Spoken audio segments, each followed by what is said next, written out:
లోపల ఇప్పుడు ఒక యువకుడి హత్య ఇటు కరీంనగర్ జిల్లా వ్యాప్తంగా అయితే సంచలనంగా మారినటువంటి పరిస్థితి కనబడుతుంది.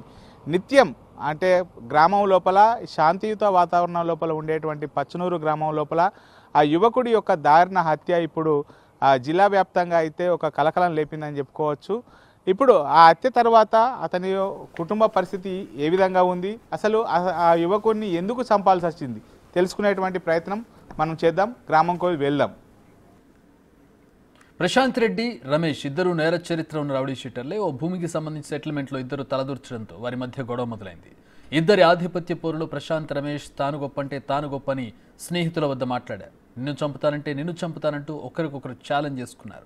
ఎక్కడ ప్రశాంత్ రెడ్డి తనను చంపుతాడోనని అనుమానించిన రమేష్ తన మిత్రుల సహకారంతో రెక్కీ నిర్వహించి వెంటాడి చంపినట్టు తెలుస్తోంది. మనం ఆడియో దాని లోపల కూడా క్లియర్గా విన్నాము. ఇక్కడ ప్రశాంత్కు సంబంధించినటువంటి మిత్రుడు ఉన్నాడు. అసలు ఏం జరిగింది, ఈ రమేష్ అనేటువంటి వ్యక్తి వచ్చేటువంటి సమయం లోపల మీరు ఉన్నారు కదా, ఏం జరిగింది, ఎంతమంది వచ్చారు? నైట్ జిప్సీలా ఒక 8 నుంచి 10 మంది వచ్చారు. వచ్చి మమ్మల్ని ఆపిరు. ఇక్కడ ఆపి ఇన్ఫర్మేషన్ అడిగితే మాకు తెలియదు అంటే మా ఫోన్లు గుంజుకొని మమ్మల్ని కొట్టారు. ఒకరికి బ్లడ్ కూడా వచ్చింది. కొట్టి వెళ్ళిపోయాక ప్రశాంత్ వ్యక్తి ఊటూరులో ఇన్ఫర్మేషన్ తెలిసినాక అక్కడికి పోయి ఒక ఇన్ఫర్మేషన్ తప్పించుకునే మూమెంట్లో ఒక గుంతలో పడితే అల్లకెళ్ళి తాళ్ళేసి గుంజి రాళ్లతోని కత్తులతోని కొట్టి బండలు ఎత్తేసి ఆ నుంచి వెళ్ళి తీసుకొని వెళ్ళిపోయారు. అంటే ఇప్పుడు ఈ రమేష్ అనేటువంటి వ్యక్తి ప్రశాంత్ కోసం వచ్చినటువంటి సమయం లోపల ఏ టైం లోపల ఇక్కడికి వచ్చిండు? అంటే రాత్రి 12 నుంచి గత వారం రోజుల నుంచి రోజు వస్తారు.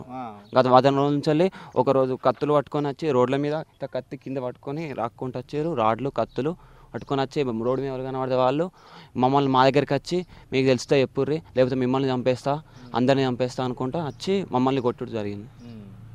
అంటే ఎంతమంది వచ్చారు ఆ వాహనం లోపల? దాదాపు ఎంతమంది ఉండి ఉంటారు? 8 నుంచి 9 మంది జిప్సీ. అది 8 నుంచి 9 మంది అందరూ బాగా ఏజ్ 30-35 అంత ఉంటారు ఏజ్. అంటే మద్యం సేవించి వచ్చేవారా?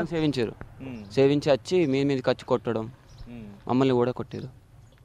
మాకు కూడా ఇప్పటికి కూడా ప్రాణ భయం ఉంది. ఇప్పుడు మేము ఏమైనా చెప్పినా కూడా ఇప్పుడు మమ్మల్ని కూడా ఏమైనా చేద్దామని ప్రాణ భయం ఉంది మాకు ఇప్పుడు. అంటే ఇప్పుడు ఆయన వచ్చినప్పుడు మీ మీద దాడి కూడా చేసిండు, మమ్మల్ని కూడా కొట్టారు. అంటే మేము చెప్పలేదని మమ్మల్ని కూడా కొట్టారు. ముగ్గురు ఉంటే ముగ్గురిని కొట్టారు. ఒకరిని కట్టబట్టి కూడా కొట్టారు. అప్పుడు ఒక చేతిలో గాజు శంకర్ అనే చేతిలో రాడ్ ఉంది, ఒక చేతిలో కట్టెలు, ఒకళ్ళు చేతులతోని ఇష్టం ఉన్నట్టు కొట్టారు. అంటే ఇప్పుడు ఆ రమేష్తోని వచ్చేటువంటి వారు ఇదే గ్రామానికి చెందినటువంటి వారా లేకపోతే వేరే గ్రామానికి చెందిన వారు? మీరు అంటే వాళ్ళని చూశారు కదా? చూసినాం. ఒక ముగ్గురు నుంచి 4 ఈ గ్రామం, మిగతా అంతా కర్నారు వాళ్ళ వేకుర్తి వాళ్ళ ఫ్రెండ్స్. మొత్తానికైతే చాలా రోజుల నుంచి కూడా ఇటు ప్రశాంత్ కోసము వచ్చి ఇటు చాలామంది కూడా గాలిస్తున్నారు. రాత్రి సమయం లోపల బాగా మద్యం సేవించి గుడుంబ సేవించి ఇక్కడికి వచ్చి వీళ్ళందరినీ కూడా కత్తులు తర్వాత కొన్ని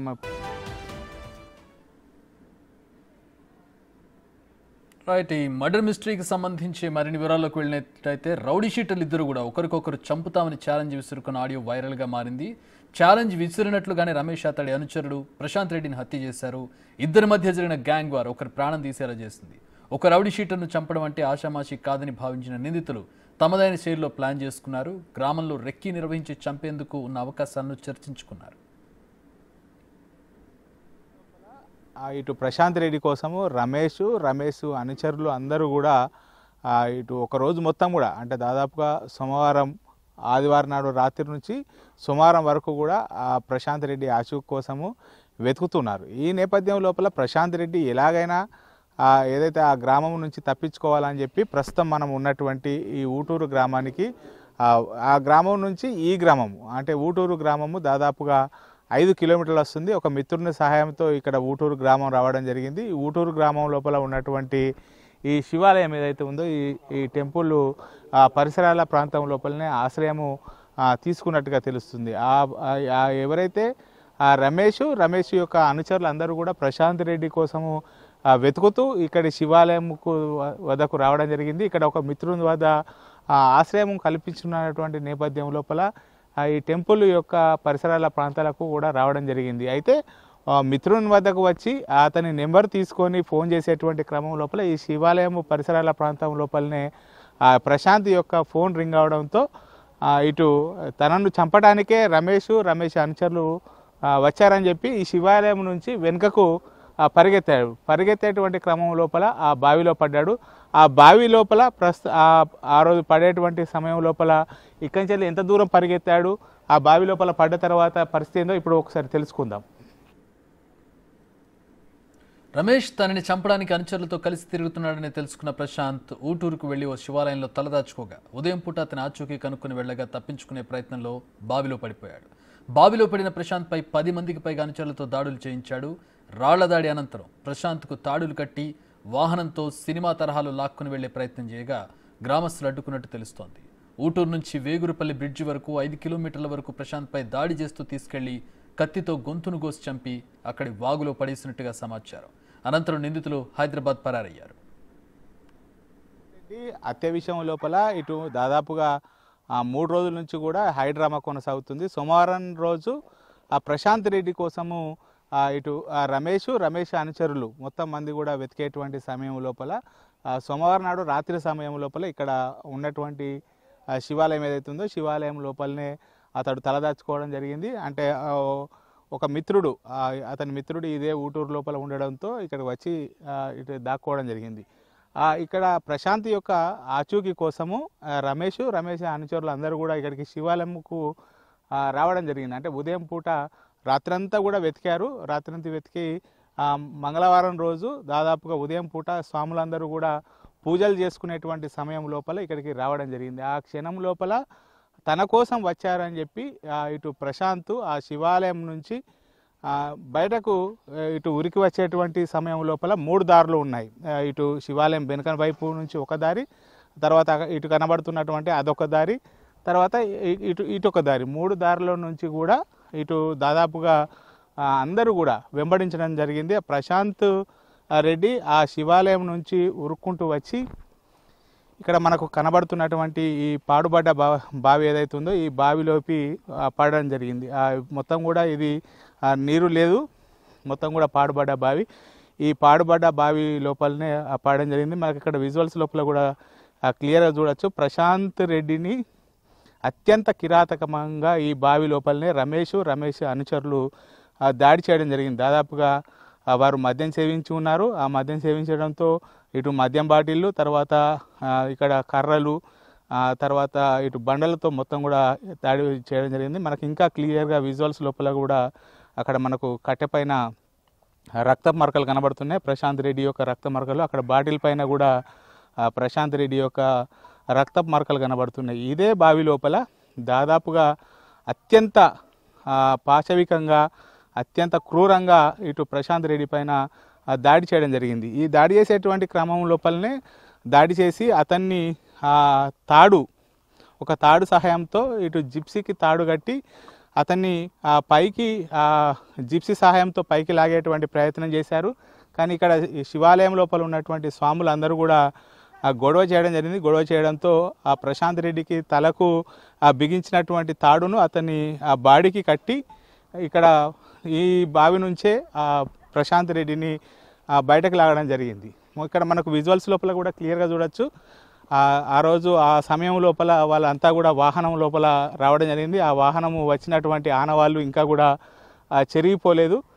ఏదైతే మంగళవారం ఉదయం ఇదే రహదారి గుండా రావడం జరిగింది. తర్వాత ప్రశాంత్ ఈ బావిలో నుంచి అతని యొక్క దాదాపుగా మొత్తం పూర్తి స్థాయిలో దాడి చేశారు. అతడు చనిపోయాడు అని చెప్పి వారు అనుకున్న తర్వాతనే ఇంకా కొద్దిగా కొనపానం ఉన్నది, ఎలాగైనా ప్రశాంత్ను మట్టు పెట్టాలని చెప్పి ఇదే బావి నుంచి జిప్సీ సాయంతో తాడు కట్టి బయటకు లావడం జరిగింది.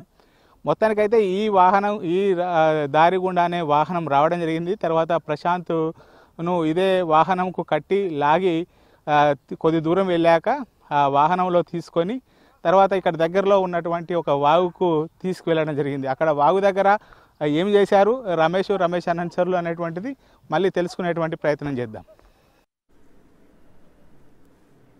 పోలీసులు కేసును దర్యాప్తు చేసి హత్యకి కారణం రౌడీ షీటర్ల మధ్య ఆధిపత్య పోరుగా తేల్చారు. హత్యలో రమేష్తో పాటు మొత్తం 8 మందికి పైగా పాల్గొన్నట్లుగా నిర్ధారించారు. కొన్ని రోజులుగా ప్రశాంతంగా ఉన్న తమ గ్రామాన్ని మళ్లీ గ్రూప్ రాజకీయాల్లోకి లాగారంటూ ఆగ్రహం వ్యక్తం చేస్తున్నారు గ్రామస్తులు. పచ్చనూరు లోపల మొదలైనటువంటి గ్రూప్ తగాదాలు ప్రశాంత్ రెడ్డి హత్యకు కారణమవగా ఏదైతే పచ్చనూరు నుంచి ఊటూరు లోపల తలదాచుకున్నటువంటి ఇటు ప్రశాంత్ రెడ్డి అక్కడ బావి లోపల చిత్రహింసలు పెట్టిన తర్వాత ఇటు ఈ ఏదైతే పచ్చనూరు గ్రామం నుంచి దాదాపుగా ఇప్పుడు ప్రస్తుతం మనం ఉన్నటువంటి ప్రదేశము నీరుకుల వాగు అంటారు. ఈ నీరుకుల వాగు వరకు దాదాపుగా 5 నుంచి 6 కిలోమీటర్లు ఏదైతే రమేష్ అతని యొక్క అనుచరులు వాడినటువంటి వాహనంలోనే ఇక్కడి వరకు కూడా తీసుకురావడం కూడా జరిగింది. అప్పటికి కూడా చాలా అచేతన స్థితి లోపల ప్రశాంత్ రెడ్డి ఉన్నారు. అప్పటికే అతని పైన ఇష్టానుసారము దాడి చేశారు. అతని పైన బండతో మోది హత్య చేసేటువంటి ప్రయత్నం చేశారు. బావిలో నుంచి తాడుతో సహాయంతో వాహనం నుంచి లాగారు. మొత్తానికైతే ఇటు రమేష్ యొక్క అనుచరులు ఆ సమయం లోపల మద్యము గుడుంబ సేవించి ఉన్నారు. మంగళవారం నాడు ఉదయము ఏదైతే వచ్చనూరు గ్రామము నుంచి ఊటూరు నుంచి అతన్ని పట్టుకొని ఇక్కడ కనబడేటువంటి వాగులోకి రావడం జరిగింది. ఆ వాగులోకి వచ్చేటువంటి సమయం లోపల వాహనం లోపల కూడా అతనిపైన పైశాచికంగా ఇష్టం వచ్చినట్టుగా దాడి కూడా చేయడం జరిగింది. వచ్చేటువంటి క్రమం లోపలనే అతని గొంతుపైన కోసి చంపినట్టుగా అయితే తెలుస్తున్నది. వచ్చేటువంటి క్రమం లోపల వాహనం లోపలనే మొత్తం గొంతు లోపల ఇటు కోయడంతో దాదాపుగా 2 ఇంచుల వరకు కూడా గొంతు తెగి ఉందని చెప్పి ప్రత్యక్ష సాక్షులు చెప్తున్నారు, వాళ్ళ కుటుంబ సభ్యులు చెప్తున్నారు. ఇక్కడ ఏదైతే మనకి ఇక్కడ విజువల్స్ లోపల కనబడుతుందో ఇది ఇక్కడ నీరుకుల్ల సంబంధించినటువంటి గ్రామం అయినటువంటి రంగనాయకుల గుట్ట.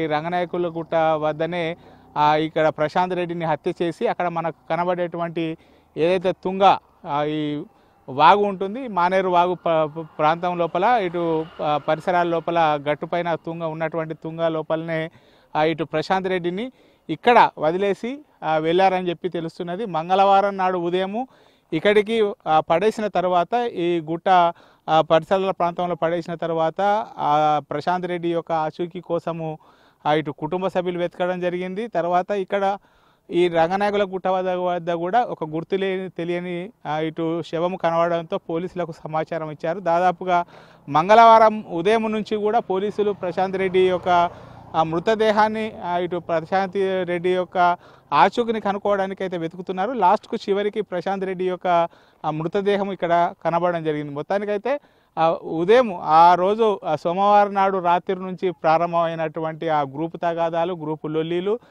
ఇటు రమేష్ మరియు వర్సెస్ ప్రశాంత్ రెడ్డిగా ఉన్నటువంటిది ఇక్కడ నీరుకుల్ల వాగు లోపల లాస్ట్కు ప్రశాంత్ రెడ్డి శవమై కనిపించారు. మొత్తానికైతే ఏదైతే ఆ గ్రామం లోపల గ్రూప్ తగాదాల నేపథ్యం లోపల మొదలైనటువంటి గొడవలు చివరికి అతని ప్రాణం కూడా తీసినటువంటి పరిస్థితి కనబడుతుంది. చిన్న ఒక భూమి పంచాయతీ లోపలనే వీరిద్దరు గొడవ పడ్డారు. ఎప్పుడు కూడా ఇటు రమేష్ ప్రశాంత్ రెడ్డి ఇద్దరు కూడా ఎదురుపడ్డటువంటి సందర్భాలు లేవు అని చెప్పి చెప్తున్నారు. ఆ గ్రూపు తగాదాల లోపల భూమి విషయం లోపలనే వీళ్ళిద్దరు ఫోన్లో తిట్టుకోవడం జరిగింది.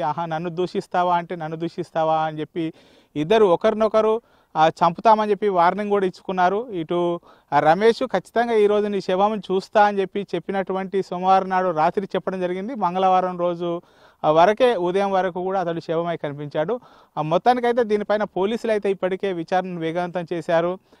ఇటు హంతకులు అయితే ఇప్పటికీ ఇక్కంచెలి ఆ మృతదేహాన్ని ఇక్కడ వదిలేసిన తర్వాత వాళ్ళు హైదరాబాద్ పారిపోయినట్టుగా తెలుస్తున్నది. హైదరాబాద్ లోపల వారు ఉన్నటువంటి సమాచారం పోలీసులు సేకరించడం జరిగింది. హైదరాబాద్ లోపల మనకున్నటువంటి సమాచారం మేరకు ఎవరైతే నిందితులు ఉన్నారో ఆ నిందితులను పోలీసులు పట్టుకున్నట్టుగా తెలుస్తుంది. మొత్తానికైతే తమ కొడుకు ఏ విధంగా అయితే చిత్రహింసలు పడుతూ చనిపోయాడో అదే చిత్రబాధ ఖచ్చితంగా రమేష్ను కూడా చావు అతన్ని ఎన్కౌంటర్ చేసి చంపాలని చెప్పి అయితే ఇటు కుటుంబ సభ్యులు చెప్తున్నటువంటి పరిస్థితి కనబడుతుంది. కెమెరా పర్సన్ అంజితో శ్రీనివాస్, బిగ్ టీవీ, నీరుకుల వాగు.